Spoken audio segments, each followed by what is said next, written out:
ফজরের নামাজ না পড়ে তোমরা যারা ঘুমাও, আমারে মাফ কইরো, আমি তোমাকে একটা শক্ত কথা বলি বাপ, যাদের কপালে ফজরের নামাজের সেজদা নাই, তোমরা সব বাবারা ভাইরা রাস্তার কুত্তার লগে তোমারে মিলাইয়া দেখো, কুত্তার লগে তোমার কোনো পার্থক্য আছে কিনা। সোজা কথা,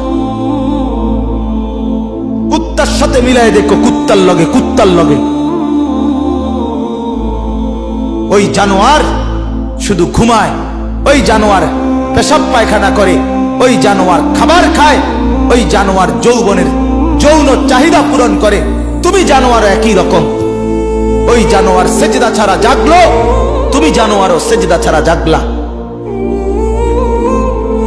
যদি বিবেক থাকে, লজ্জা থাকে, যদি মার দুধ খেয়ে থাকো, যদি মুসলমানের বাচ্চা হয়ে থাকো, যদি ইমানের রক্ত থাকে, ইমানের বিন্দু থাকে, তো যদি কানে আজান শুনে থাকো, আল্লাহর হস্তে নামাজ পড়ো। বলো ইনশাআল্লাহ।